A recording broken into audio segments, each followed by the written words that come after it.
kamu termul atau ternak apa lagi gitu ya istilahnya. Iya. Nah, jadi dan kalau di medsos udah kamu termul ya. Kenapa seorang Gibran Rakabuming Raka yang sudah SMA di Singapura, terus dia datang ke Australia tidak langsung ngampus, malah ngambil yang insert study gitu? Apa pandangan Ibu dalam konteks sistem pendidikan? Nah, jadi kalau kita mau mengukur ini berapa tahun sih seseorang kuliah, kok SMA jadi sekian tahun, kok ini jadi sekian tahun, kita nggak bisa pakai kacamata pendidikan Indonesia. Ada orang bernama Gibran Rakabuming Raka punya SK penyetaraan oleh kementerian bahwa yang nama universitas di Australia itu ketika datang ke Indonesia maka dikategorisasi menjadi SMK. Apakah secara yuridis itu tidak bermasalah atau bagaimana kira-kira mau menerjemahkan itu? Makanya saya mengajak sebisa mungkin yuk air bersih kita berkumpul, apa yang kita bisa lakukan untuk menyelamatkan lah ya negara kita dari yang keterlaluan ini ya. Maksudnya zaman dulu itu orang-orang jahat ada nggak? Ada. Tapi paling tidak diamplifikasi oleh media sosial, terus paling tidak malu gitu.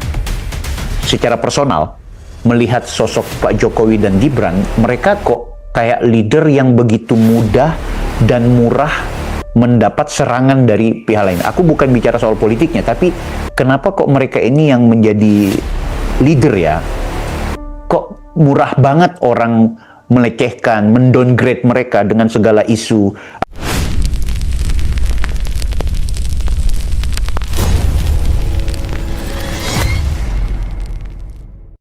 Sambil nyantai dari Bang Bill Offside mengajak teman-teman untuk mari kita tongkrongin YouTube ini beberapa saat ke depan. Karena kebetulan aku bersama salah seorang tokoh, praktisi pendidikan, konsultan pendidikan, dan juga founder salah satu lembaga yang berkaitan dengan pendidikan juga. Itu jurusanku. Selamat malam buat Ibu Ina Lim. Selamat malam, Bu. Ya, selamat malam Bang Bill.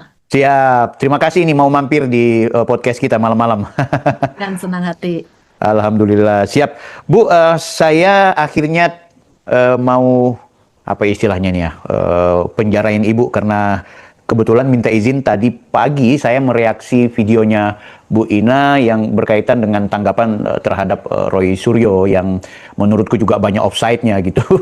Dan tentu malam hari ini aku nggak mau mengajak kita terjebak di kisruh politiknya karena aku sepakat bahwa kisruh ijazah baik Pak Jokowi dan juga Mas Gibran ini kisruh politik gitu. Hanya memang aku secara pribadi sangat berharap kita perlu mengkanter narasi-narasi kebencian dan narasi yang menurutku juga menyesatkan gitu. Nah, istilahnya Bu Ina tadi, ya, penyesatan yang dilakukan berulang-ulang akhirnya menjadi sebuah kebenaran. Nah, tapi sebelum ke situ, aku sebenarnya mau tanya, Bu Ina Lim ini sebenarnya siapa? Wah, pertanyaannya simpel cuma jawab. Bisa panjang. Karena ya, saya sudah 50-an jadinya kalau bicara siapa, waduh udah panjang sekali ya. Betul. Jadi kepalanya banyak nih gitu. Tapi kalau keseharian, tadi konsultan jurusan dan karir sebetulnya. Nah, tapi di sisi lain, saya dulu juga sempat nulis artikel-artikel di Kompas, tapi juga masih seputar jurusan kuliah di luar negeri. Nah, makanya dulu sering juga diundang beberapa ini pemerintah negara tetangga, mungkin New Zealand gitu ya, untuk visit kampus di New Zealand dari utara ke selatan, atau diundang pemerintah negara bagian Victoria, Australia untuk visit kampus juga di sana gitu ya. Jadi banyak ya yang saya kerjakan. Sampai sekarang juga saya masih aktif menjadi konsultan untuk transnational education, untuk menghubungkan pendidikan antar negara, untuk menjalin kolaborasi begitu ya. Yang mau bikin apa dual degree, menawarkan kurikulum dari luar negeri di Indonesia. Jadi banyak sekali sih kerjaan saya, Bang. Wow, luar biasa. Izin, kalau mau tahu kalau di luar negerinya sempat stay di mana kira-kira? Oh, saya dulu di Australia kuliah kebetulan. Wow, luar biasa. Dan sampai dengan saat ini memang aktivitas sebagai praktisi pendidikan itu apakah dorongan sejak awal waktu Ibu kuliah atau karena tuntutan karir gitu? Artinya kadang-kadang kan kita kepingin tahu nih, ini orang-orang kenapa dia jadi ahli hukum? Kenapa dia memang praktisi pendidikan? Apakah ini memang cita-cita sejak awal atau bagaimana? Enggak. Jadi memang sesuai penelitian ya, passion itu jadinya sesudah kita mencoba, kita menguasainya, orang itu baru passionate about it. Jadi kalau masih SMA mungkin kalau di SMA saya mungkin hampir nggak ada kali ya yang berpikir mau terjun ke dunia pendidikan gitu. Nah, cuman dulu ceritanya saya setelah lulus kuliah dari Australia itu apply permanent resident di Australia. Tapi zaman itu belum boleh tinggal di sana, harus nunggunya pulang ke negaranya. sambil pulang. Nunggu itu 1,5 tahun sampai Wah, permanent resident itu keluar. Sambil nunggu oh, saya kerja dulu dan tanpa disengaja pekerjaan awalnya itu di pendidikan, di wow, agen pendidikan yang ngurusin anak-anak yang mau kuliah ke luar negeri. Jadi oh, saya ya, kan gampang ya dari pengalaman pribadi ya, saya bisa membantu. Nah, ya, tapi dari situ ternyata harusnya tugas saya hanya kayak administratif daftarin anak-anak ini ke luar negeri. Tapi hmm, ternyata masalah jurusannya mereka juga masih pada bingung belum ya, tahu jurusan apa. Akhirnya saya suka riset karena saya nggak suka jawab kalau saya nggak tahu. Misalnya, ya, apa bedanya sih food science sama food technology gitu. Saya nggak suka oh, ngawur. Jadi saya research dulu, kemudian saya oke, sampaikan ke anak-anak itu, kok membantu mereka membuat keputusan ya? Nah, ya, jadinya saya dan suami mikir, ini kayaknya kalau ditulis buku, kayaknya ya, jutaan anak SMA Indonesia bisa terbantu. Dengan oh, lugunya, lupa bahwa orang Indonesia kan nggak suka baca ya. Nah, jadinya kita asal dengan lugunya pokoknya ditulis aja deh gitu. Niatnya kan ya, bantu. Tapi ternyata nah, buku itu di Indonesia kan kartu nama ya. Jadi ya, begitu sudah nulis, akhirnya oh berarti kamu ahli nah, jurusan nih bisa kita undang nih untuk ya, pembicara seminar di sekolah-sekolah. Nah habis oke, itu orang minta konsultasi. Wah anak oh, saya cocoknya yang mana nih Bu Ina gitu. Nah kalau saya ya, nggak kenal profil anaknya, saya nggak bisa ya, ngarahin. Akhirnya hai, saya ngambil lah 3 sertifikasi untuk mengenal profil kepribadian anak. wow, Singkatnya kerennya luar begitu sih. biasa. Oke, secara singkat, refleksi Ibu tentang situasi pendidikan kita di Indonesia ini gimana setelah melanglang buana memahami konsep pendidikan di luar negeri? Apa yang kemudian menjadi catatan reflektif sudah di 2025 ini, Bu? PR-nya banyak sekali Bang Bel ya. Oke, Nah, jadi keren. kita masih Hmm, karena Indonesia juga nggak bisa disamain dengan negara maju hmm, yang memang sudah ya, cukup apa ya dibilang setara antar provinsi sudah lumayan setara. Sedangkan kita oke. ini kan Jawa dan luar Jawa gapnya itu masih besar Oh, sekali. Di Jawa sendiri kota besar dengan di hmm, daerah-daerah perkampungan itu juga hmm, kualitasnya masih luar biasa besar. Jadi betul. PR-nya kita masih waduh jauh nih. Itu problem teknologi atau apa kira-kira, Bu? Wah, sebetulnya banyak kalau bicara problem ya. Tapi ya itu Hmm, kalau saya disuruh milih satu problem pendidikan di Indonesia, akar hmm. masalahnya itu korupsi, Bang Bill. Ah, Kalau korupsi satu ini aja bisa dibenahi, kualitas pendidikan di Indonesia itu akan ngikut sih menurut saya ya. oke. Ya Nah, karena parahnya juga bicara korupsi, mantan Menteri Pendidikan kita juga bermasalah di situ. Soal hasilnya putusannya gimana kan, tapi Pak Nadiem kemarin juga jadi catatan refleksi. Walaupun saya tahu Ibu Ina kayak apa, Ibu Ina ini kemarin sempat juga refleksi soal konsep Merdeka Belajar itu. Boleh bocorin sedikit, Bu? iya, jadi kalau itu tadi ya masalah korupsi tadi ya, karena Iya, kita nggak bisa kalau berpikir kritis kita nggak bisa buru-buru langsung menghakimi karena iya, di balik betul. sistem pendidikan ini korupsi itu sudah sangat tersistematis menurut saya. Aduh, Jadi ya, eh, ada kelompok-kelompok yang mungkin bisa bisa jadi ya skenario-nya kan banyak. ya, Ada mm, kelompok-kelompok yang sudah terlena, udah mapan dengan mm, sistem yang sudah so corrupted. oke, Bisa saja misalnya saya masuk ke sistem itu dengan niat ya, bersih gitu ya. ya, Kemudian tentunya akan diserang. Nah, kalau mm, diserang, bisa aja saya juga dipolitisasi, dikriminalisasi, dicari-cari oke, kesalahan. Jadi kita nggak ya, bisa langsung menuduh yang satu ini salah, yang satu benar gitu. Karena ya, sistemnya sendiri sudah sangat corrupted. Kalau dimasukin orang yang mau membongkar sistem yang korupsi ini pasti marah, oke, gitu. Karena oke, sistemnya sudah corrupted, gitu ya. oke, Nah, itu yang, waduh, mau membongkar ini susah sekali. Mau meningkatkan kualitas guru, perlu pelatihan hmm. guru. Mau pelatihan guru aja, memilih pematerinya aja sudah belum tentu berdasarkan Hmm. meritokrasi. Jadi wah PR-nya Hmm. banyak sekali Bang Oke. Bill.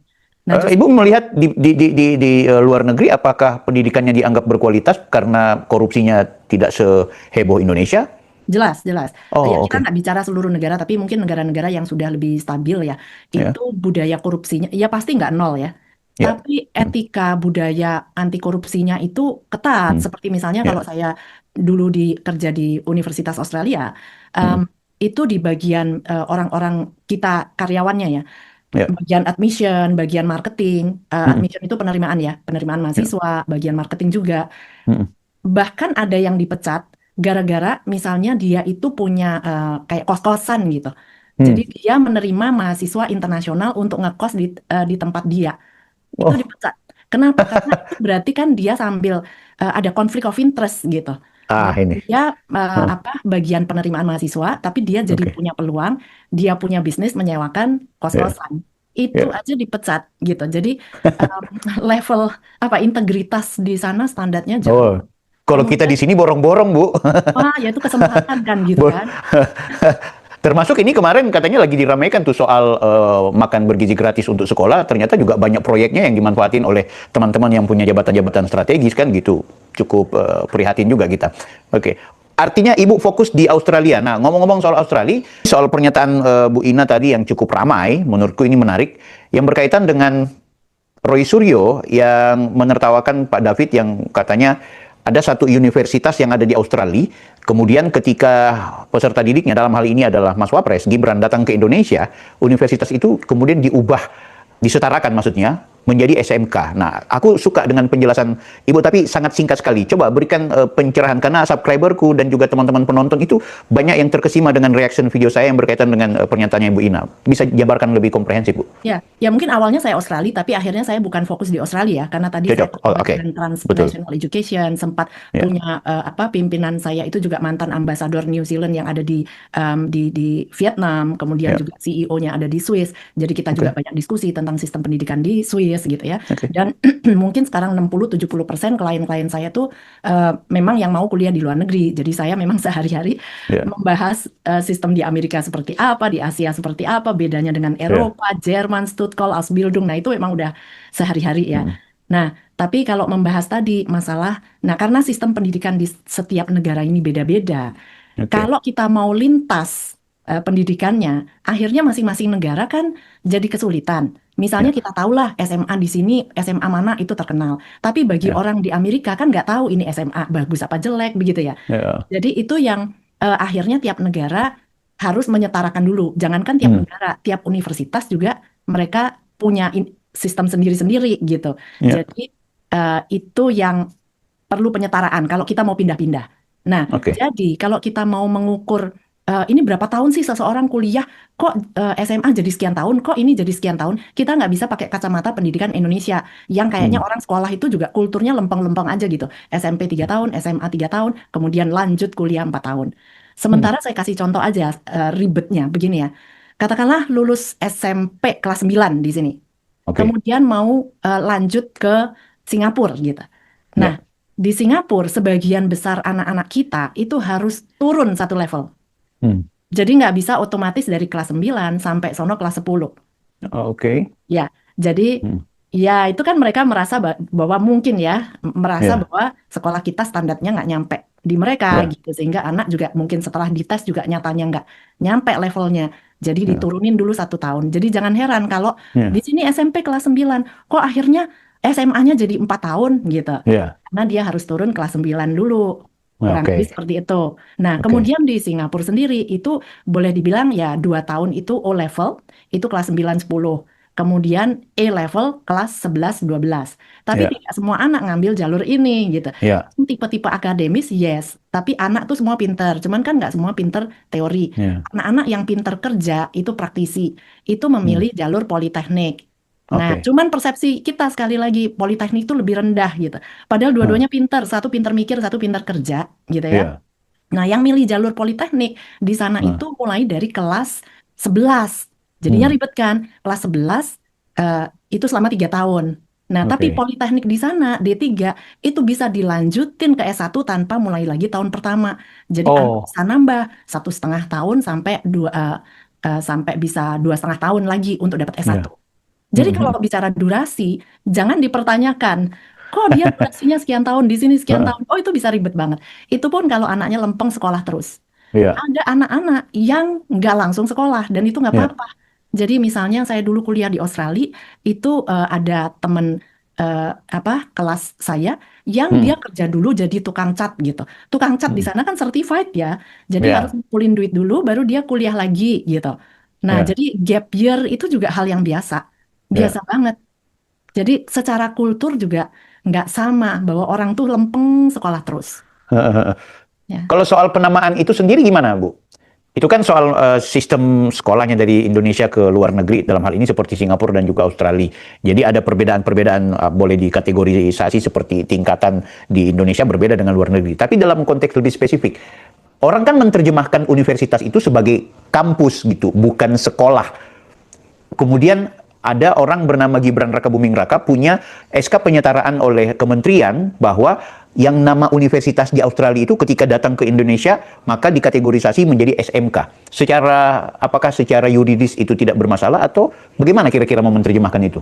Bukan, seperti tadi saya jelaskan UTS itu university, tapi Yes. InSearch milik UTS itu bukan university. Oh, oke. Jadi boleh Cocok. bilang college ya, pathway Ya.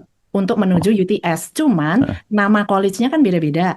Iya. Kebetulan kalau UTS itu mereka tetap dijadiin satu UTS InSearch. Maksudnya Oh. untuk branding kan. Kalau hanya nyebut InSearch mungkin orang nggak cepat hafal ini Ya. foundationnya mana. Tapi kalau sekalian ditambah UTS InSearch brandingnya, Ya. orang jadi ingat UTS gitu. Bahwa Oh. InSearch untuk ke UTS. Tapi InSearch-nya sendiri bukan university. Yang saya sudah Oke. sampaikan itu foundation. Foundation Oh. itu setara SMA memang. Mungkin saya perlu Oh. koreksi bukan SMK ya. SMK itu program siap kerja. Oh, Sedangkan oke. ini memang SMA. Cuman kenapa mata pelajarannya sedikit? Memang SMA di Australia mata pelajarannya sedikit, sudah Iya. fokus. Kalau Iya. mau engineering ya memang ambil matematika lanjut Iya. sama fisika misalnya. Oh, Kalau oke. mau ke sains ya dia ngambilnya kimia, biologi, sama mungkin ada beberapa mata pelajaran wajibnya mereka, mungkin Oke. communication dan lain-lain. Heeh. Jadi bukan berarti itu SMK atau program siap kerja, bukan. Oh iya. SMA. Ya. Kira-kira kenapa kemudian ke pihak kementerian itu membuat SK penyetaraan yang kategorinya di situ adalah SMK administrasi akuntansi apa gitu Bu? Itu ada kepanjangannya, aku agak lupa juga. Tapi ada spesifikasi SMK yang lebih spesifik ke apa ya? Kayaknya akuntansi dan apa gitu. Mungkin teman-teman yang lagi nonton boleh chat di sini Ya. taruh ya. Apa kira-kira Ya, itu Bu? sebetulnya untuk pastinya kenapa dia kementerian mengkategorikan SMK itu harus ditanyakan ke kementeriannya. Cuman Cocok, kalau betul. setahu saya di kementerian kita ini terlalu berpatokan pada nomenklatur. Jadi harus masuk di nomenklatur yang kita sudah ada. Sehingga kalau dari luar negeri itu, misalnya di luar negeri nggak pakai nomenklatur gitu ya. Ya. Sehingga kalau disetarakan di kita, kayak dipaksakan Ya. harus masuk di nomenklatur yang mana. Nah, Ya. kadang-kadang itu yang susah.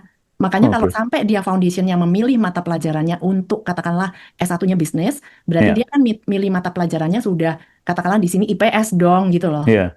Jadi padahal IPS bukan SMK juga ya, Ya, cuman ya, ya. peminatannya IPS Oh, karena oke. pelajarannya dia mungkin bukan yang kimia biologi untuk science. Ya. Ya, Oh, tapi rasional. kalau kenapanya disebut SMK bukan SMA, ya ditanyakan ke kementeriannya ya.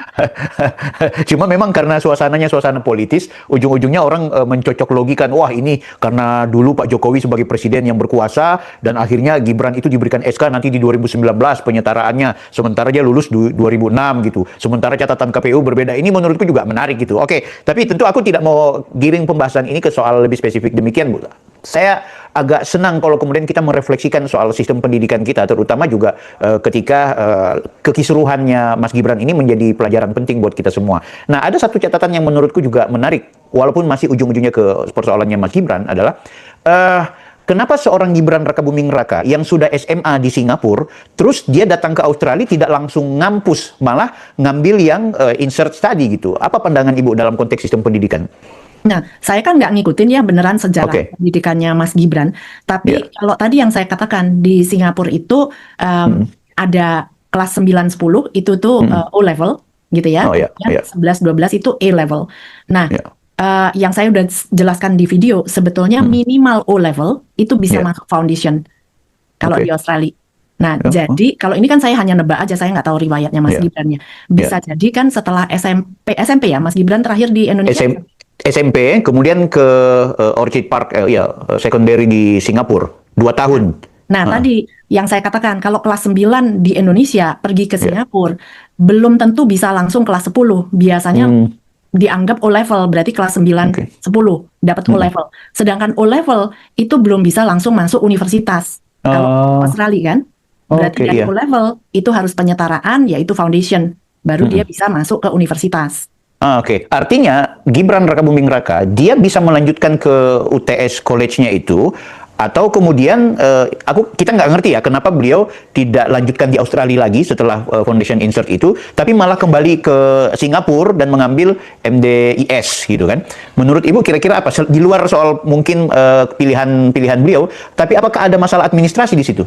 Enggak ya, kalau memang itu hanya pilihan pribadi aja. Oh, pilihan pribadi aja. Dan klien saya udah lebih dari 6.000 mau college-nya join military college di Amerika, habis itu sekarang kuliahnya di UK ya suka-suka dia gitu ya. Jadi kalau dari O level katakanlah ini kita berandai-andai ya. Jadi O level di Singapura, tadi kelas 9 10 itu dapat O level, itu belum bisa ke universitas, tapi bisa ke foundation dulu. Nah, setelah foundation sebetulnya bisa ada pilihan mau lanjut ke UTS atau universitas lain di Australia ataupun tadi di Singapura ataupun UK karena sistem pendidikannya sama nih.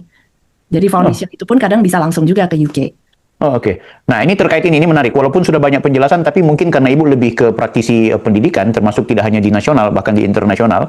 Nah, Gibran itu kuliah di Singapura, tapi kemudian mendapatkan dalam tanda kutip ijazah dan juga pengesahan pasca ikuti program studinya dan lulus itu dari UK.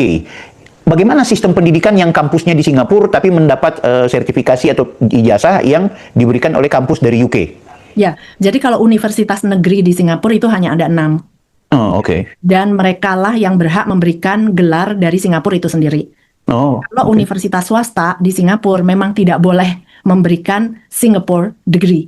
Jadi tidak boleh memberikan gelar dari Singapura gitu. Jadi mereka boleh dibilang ya gampangnya harus pinjam gelar dari luar negeri gitu. Jadi selama ini banyak kan pinjamnya dari UK ataupun dari Australia.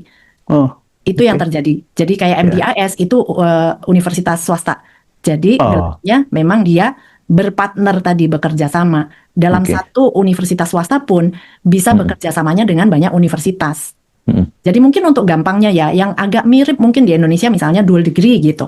Kan kita bisa kuliah kedokteran di UI, dual degree, dapat S1 kedokteran dari UI, kemudian dapat S1 biomedicine dari University of Melbourne. Nah, tapi itu dual degree. Padahal ya kan bisa aja kan kuliahnya di Indonesia, tapi ada gelar, yaitu namanya kan partner. Sekarang itu universitas di seluruh dunia saling berpartner dalam berbagai bentuk, 3+1, 2+1. Jadi itu udah biasa banget. Iya. Nah, ini menarik Bu soal Mas Gibran ini. Di KPU, dia tercatat 2 kali SMA. SMA pertama yang 2 tahun di Singapura, dan SMA yang kedua adalah, aku nggak tahu kenapa tertulisnya itu sampai 3 tahun, dari 2004 sampai 2007. Itu di Australia. Padahal kalau kita baca program UTS Insert ini, lebih paling dominan itu cuma 12 bulan, dalam artian cuma 1 tahun. Aku sampai mikir-mikir, apakah kemudian di Silon, ya, data KPU ini bermasalah, inputannya atau nggak sesuai, atau memang benar Mas Gibran ini kuliah sampai 3 tahun di UTS Insert. Apa seperti itu, Bu? Enggak, kalau program Insert sendiri tadi ada yang fast track, ada yang setengah tahun, 8 bulan, 1 tahun gitu ya. Memang hanya 1 tahun saja. Tapi kalau dibilang SMA ditulis 2 kali, yang tadi saya udah jelasin. Karena level itu 2 tahun, tapi tambah foundation lagi 1 tahun sebetulnya. Tapi kenapa ditulisnya tahun segitu, ya itu yang harus ditanyakan ke pihak mereka. Tapi sekali lagi yang tadi saya sampaikan, kalau bicara berapa tahun di luar negeri, itu jangan pakai kacamata pendidikan Indonesia.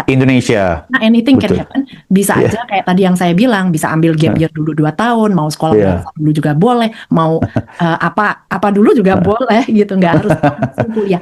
Mau sekolah bahasa di Jerman dulu, di China dulu, karena klien saya banyak sekali yang seperti itu. Nggak langsung juga. Itu ada pertanyaan yang menurutku menarik dari Roy Suryo.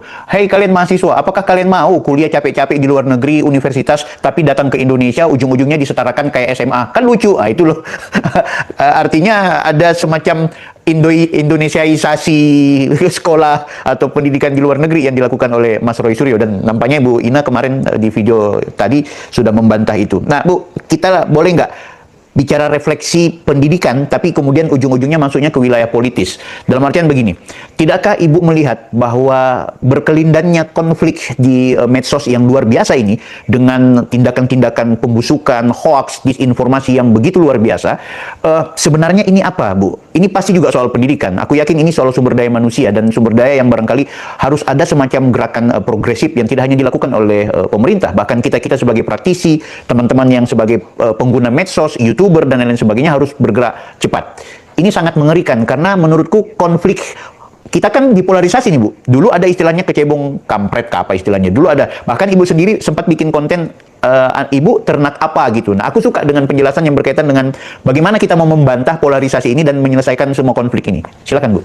Iya, saya memang sangat concern sekali ya, karena tadi terpolarisasi itu jadi dampaknya ke dunia pendidikan itu jadi luar biasa. Kita di dunia pendidikan ini PR-nya banyak banget gitu. Dan kalau kita bicara pendidikan itu, pendidikan karakter itu paling penting. Sedangkan pendidikan karakter itu paling efektif lewat panutan. Nah, sedangkan kalau kita lihat panutan yang kita pertontonkan ke generasi penerus bangsa kita ya kayak gimana. Kalau penuh hoax, disinformasi, ujaran kebencian yang sudah disurvei oleh Microsoft bahwa kita ini netizen Indonesia adalah netizen paling tidak beradab se-Asia. Ini kan padahal zaman saya SD dulu kayaknya orang Indonesia adalah bangsa paling ramah begitu ya. Jadi bangsa paling tidak beradab. Nah, itu satu, kita udah susah-susah pengen membangun generasi muda, tapi contoh yang diberikan oleh para politikus kita gitu ya, orang dewasa kita, media juga punya peran, karena media itu bisa berperan meredam konflik atau malah ngomporin gitu.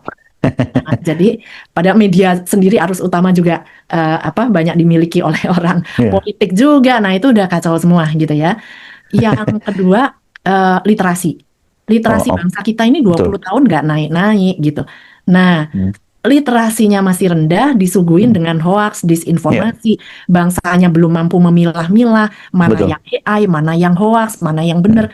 Kemudian jadinya kan disaster ya. Kemudian yang ketiga, intoleransi. Dengan terpolarisasinya tadi, itu kan makin intoleran ya. Jadi kesannya tadi saya versus mereka gitu, kita versus mereka. Kamu di kubu siapa? Kamu termul atau ternak apa lagi gitu ya istilahnya. Nah, jadi dan kalau di medsos udah, kamu termul ya. Kesannya itu juga hal yang memalukan. Kalaupun seseorang itu termul, anak abah ataupun yang siapa lagi ternak kebo gitu ya. Kenapa harus selalu direndahkan gitu? Bukannya negara demokrasi itu sah-sah aja. Orang mau memilih siapa, tapi waktu berdiskusi meningkatkan literasi, kita bicara adu logika gitu ya, bukan fitnah gitu. Jadi kalau sudah dikoreksi, diluruskan argumennya, bukan kemudian diserang, kamu termul ya gitu ya. Nah, jadi intoleransi ini kita mau berantas, jadinya susah banget. Yang keempat ini kekerasan. Nah, kekerasan ini juga tidak hanya di medsos, jadi mudah sekali dialihkan ke kehidupan nyata, kekerasan fisik yang barusan kita saksikan gitu ya, penjarahan gitu. Sebenci-bencinya kita sama seseorang, tetap tidak dibenarkan kita menjarah rumah milik orang lain. Nah, itu orang-orang yang tidak tahu batasan mana milik saya, mana bukan milik saya, dan itu cikal bakal mental korupsi karena ini merasa ikut memiliki gitu ya. Nah, ini sih concern saya, jadi susah sekali keren. Dinaikin. Saya kalaupun mau dibagi dua dan masyarakat kita cuma bisa membagi dua, yuk kita bagi duanya bukan antara tadi kampret cebong, tapi kita bagi duanya ya kayak hitam putih gitu. Kamu bersih atau kamu kotor. Mendingan kotor yang harus dibuat malu, bukan 0123 itu kamu malu, tapi 01 yang bersih itu harusnya bergabung. Yang kotor tetap yang kita buat malu. Karena sekarang tuh yang kotor nggak tahu malu kan. Betul. Ya udah kan gitu. Saya memang mau korup, mau apa gitu. Kayak nantang gitu. Saya mau hoax, saya mau memfitnah, lu mau apa? Berani nggak lu? Kok sampai kayak begitu ya? Oke. Bu, sebagai orang yang kerja-kerja di ruang akademik, ini aku suka dengan pernyataan Ibu tadi. Apa evaluasi Anda terkait apa yang dilakukan oleh, Tifa, Roy, Rismond yang mereka sampai membukukan hasil penelitian? Aku nggak mau bilang dan tidak mau mengajak Ibu Ina untuk terjebak di soal kisru ijazahnya, tapi mereka, mohon maaf, menjual ruang akademik. Mereka menghebohkan jagat maya dengan istilah, kami peneliti, kami ilmiah. Catatan Ibu? Justru itu yang sampai sudah nggak tahu batas kan. Jadi makanya tadinya tuh saya memang nggak mau ikut-ikutan ngomong, karena begitu saya ngelihat tujuan utamanya apa, sudah kelihatan tujuan utamanya udah nggak benar, ngapain juga saya tonton gitu ya. Tapi karena sudah terlalu kok berkelanjutan, kok nggak berhenti-berhenti gitu. Yang akhirnya dampaknya ke tadi yang literasinya rendah, lama-lama ini diulang-ulang, mereka menganggap itu hal yang benar loh. Makanya saya ngerasa udahlah, memang mau nggak mau saya harus meluruskan. Karena kan saya tuh aslinya nggak suka ngonten nih Bang Bil. Saya tuh nggak suka konten, tapi kan saya diundang tanpa disadari. Saya sering jadi pengamat di wawancara media gitu kan. Medianya kemudian berubah jadi online, banyak YouTube channel. Jadi kemudian di stage viral gitu kan. Nah, tapi sejak awal tahun ini kan saya di approach, tim saya ini dia nyari kerjaan dengan nawarin saya, suruh saya ngonten supaya dia ada kerjaan ngurusin konten saya. Menurut saya itu kreatif, cara kreatif cari kerjaan ya. Jadi saya apresiasi. Tapi terus saya mikir-mikir, aduh saya ngonten apa gitu. Saya mikir, kayaknya mungkin sudah panggilan kali ya. Mungkin saya mau fokus meluruskan yang yang menggemaskan seperti itu. Dengan risiko disebut sebagai termul loh, Bu. Oh iya, saya nggak keberatan. Disebut aja, kayaknya saya udah terlatih.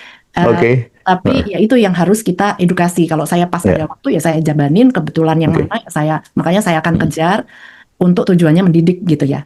Apa yang berlebihan dari bukunya Rismond dan kawan-kawan menurut Ibu tadi?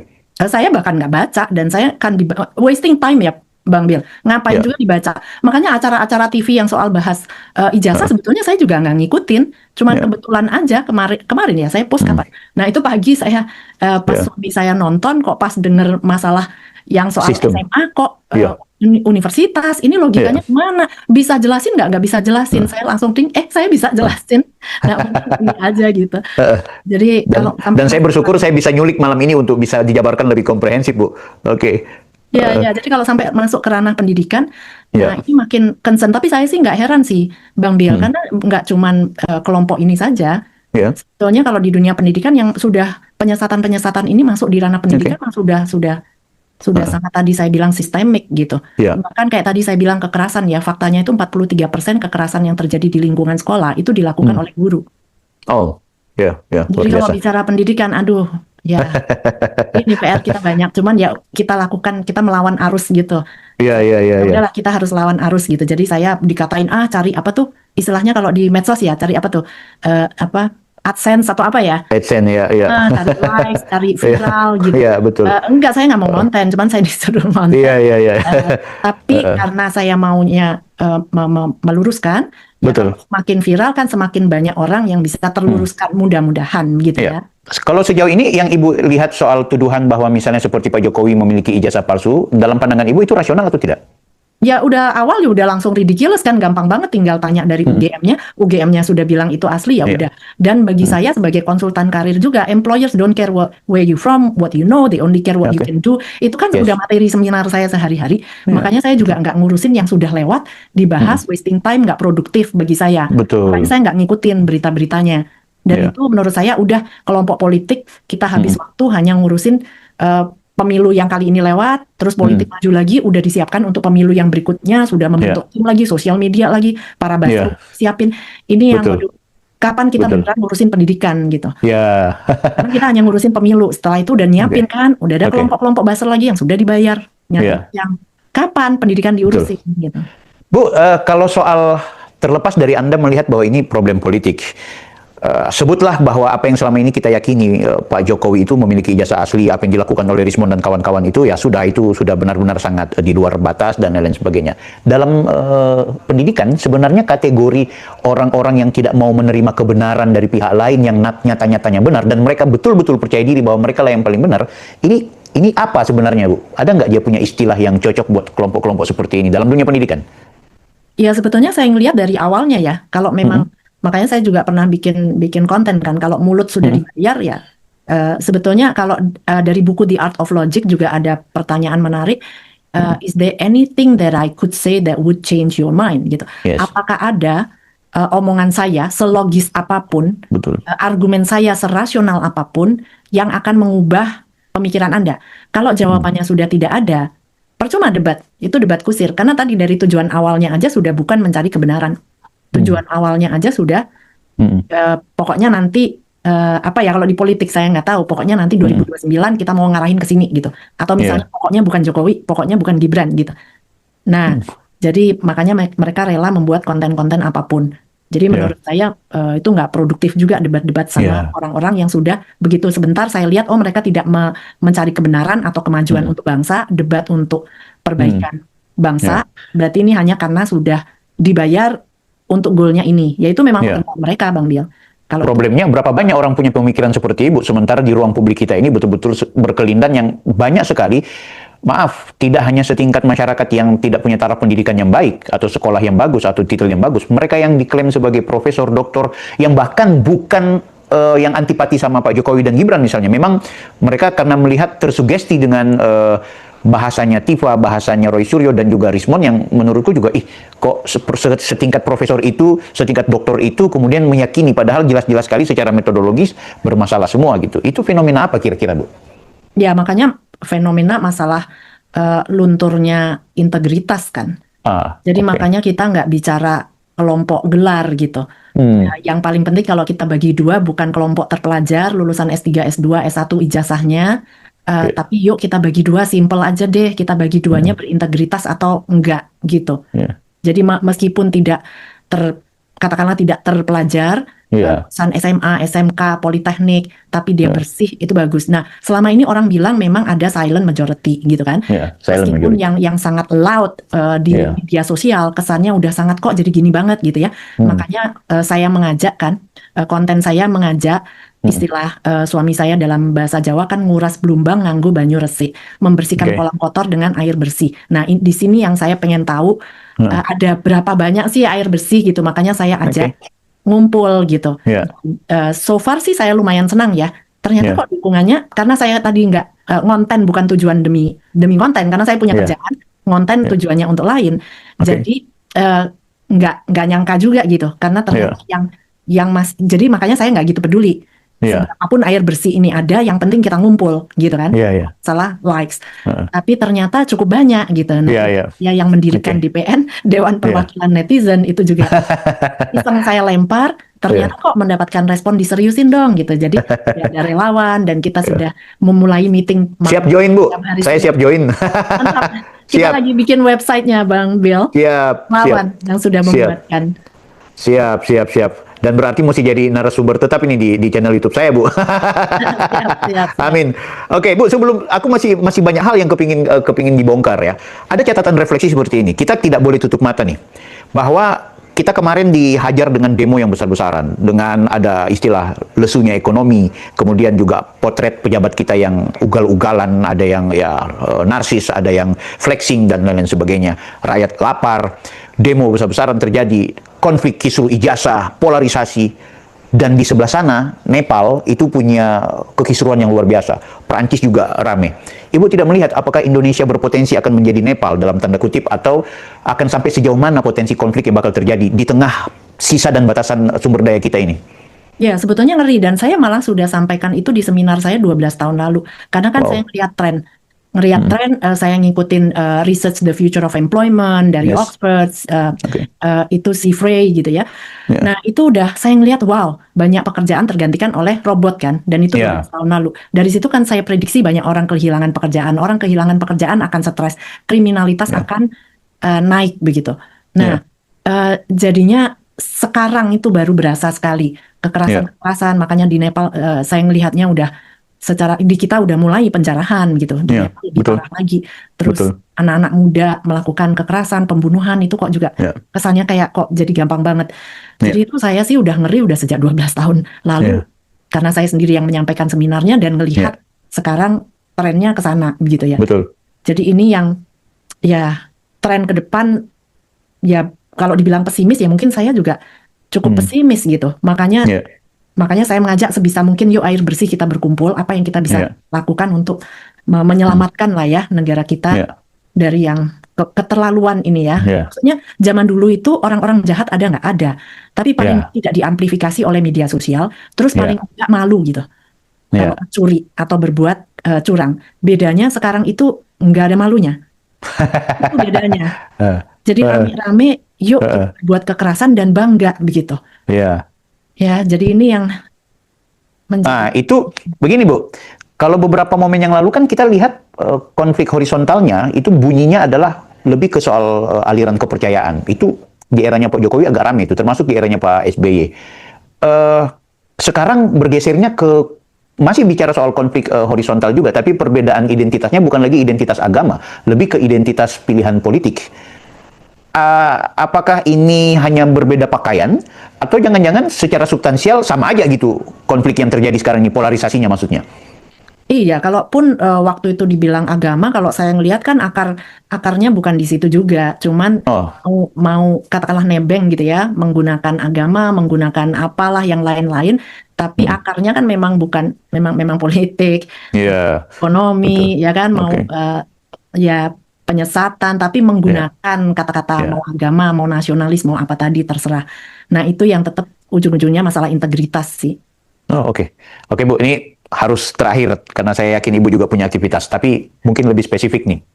Menurut pandangannya Ibu Ina, kenapa secara personal melihat sosok Pak Jokowi dan Gibran, mereka kok kayak leader yang begitu mudah dan murah mendapat serangan dari pihak lain. Aku bukan bicara soal politiknya, tapi kenapa kok mereka ini yang menjadi leader ya? Kok murah banget orang melecehkan, mendowngrade mereka dengan segala isu. Aku yakin juga Prabowo punya banyak kurangan. Macam Gibran ini kan sama dengan Pak Prabowo. Waktu digugat sama Pak Subhan karena identitas ijazahnya dari luar negeri. Sementara Prabowo juga sama gitu. Tapi ada ketakutan ke Prabowo. SBY banyak dikritik, tapi nggak serame sekarang ini dia. Tapi kalau namanya Pak Jokowi, namanya Mas Gibran, keluarga ini secara karakteristik nampaknya begitu mudah dan murah, orang berani mengeluarkan pernyataan-pernyataan yang brutal. Ini fenomena apa kira-kira, Bu? Ya, saya bukan mau menjadi so ahli segala bidang ya, tapi Yes. hanya masalah analisa. Saya Ya, tapi ini pendidikan, betul. orang awam gitu ya. Oke. Kalau hanya saya ngelihat dulu-dulu itu kan politik dipenuhi oleh politikus begitu ya. Nah, tapi saya ngelihatnya waktu sosok Pak Jokowi kenapa bisa begitu populer, karena kan mungkin pertama kalinya seorang praktisi kan. Seorang praktisi dari dunia awam seperti saya mungkin gitu kan, yang bagus di dunia kerjanya, pinter kerja, begitu kan? Kalau selama ini politikus kan, mohon maaf kan bukan kayak ya ini fakta ya, bukan menghina, tapi kan fakta. Saya nggak melihat misalnya Pak SBY itu pernah menjadi direktur utama perusahaan apa gitu kan? Kan kalau di dunia karir kan itu presiden, itu karir, pengusaha CEO itu karir. Nah, yang sebelum-sebelumnya kan enggak, Bu Megawati juga kan enggak ya. Bukan pernah dari dunia kerja. Sedangkan Pak Jokowi ini dari dunia kerja. Sedangkan dari dunia kerja, apalagi swasta, Pak Bang Bill. Ya boleh dibilang mereka yang bisa jadi pimpinan ya, mohon maaf ya, itu kan yang memang prestasi, yang bisa jadi pengusaha. Itu memang karena kita punya prestasi, kita bisa kerja gitu. Nah, sedangkan orang-orang yang bisa kerja ini, kemudian masuk ke dunia pemerintah, saya melihatnya sebagai sebuah disrupsi kan. Nah, mendisrupsi sistem yang selama ini mungkin nggak pernah ketemu orang dari dunia kerja yang sangat mungkin target oriented, result oriented. Kita kalau kerja di swasta ya harus sampai menghasilkan dong gitu. Kalau di pemerintahan kan activity based, pokoknya budget udah dikeluarin sukses gitu. Tapi dampak budgetnya berapa? Dengan kalau di swasta kita ngeluarin uang segitu hasilnya apa gitu kan? Jadi dari yang swasta ini masuk ke pemerintah, menurut saya itu sebuah disrupsi. Setiap kali ada disrupsi, seperti mungkin Bang Bill lihat Gojek, selalu tantangannya gila-gilaan gitu ya. Pertama, jadi setiap ada disrupsi yang menentang itu boleh dibilang ya sekitar separuh gitu ya. Mungkin yang separuh lagi butuh waktu sampai ada yang disebut laggard, itu yang paling lama.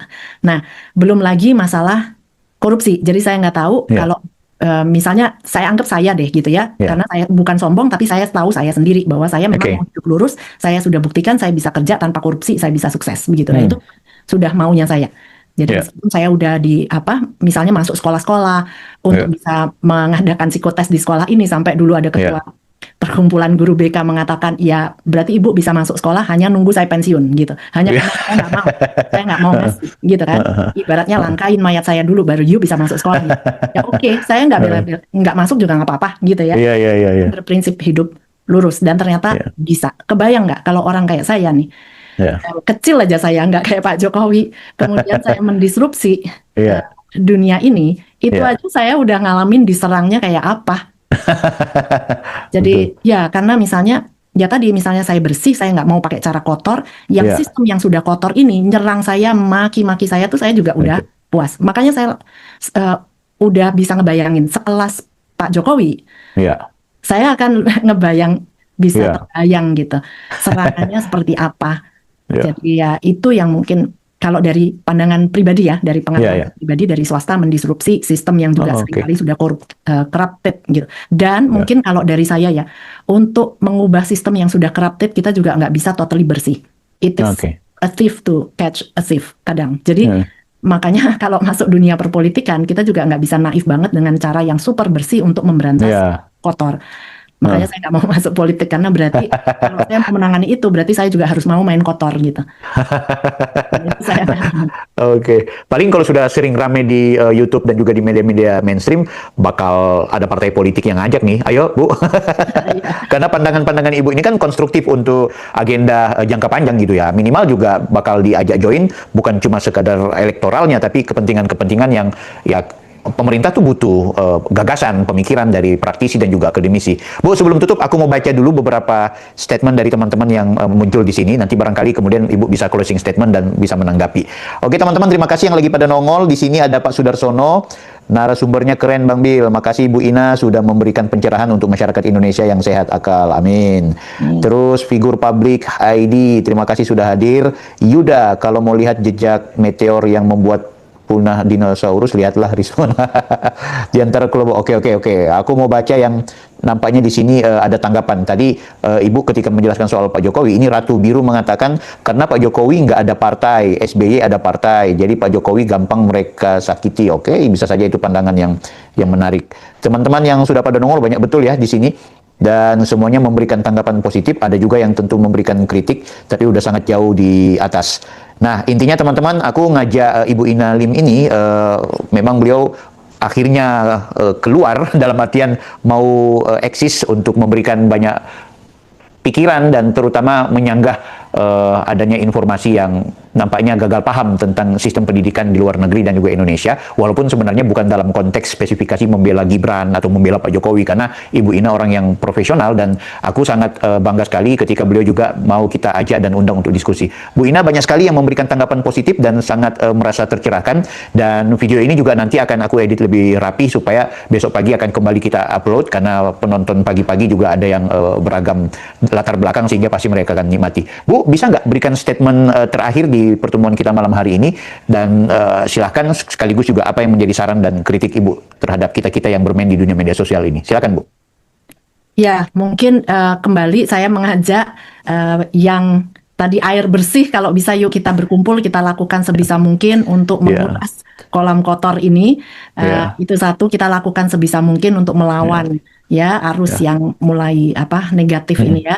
Kemudian yang kedua mungkin pesan untuk media. Ya, media itu punya peran tadi meredam konflik ataupun malah ngomporin.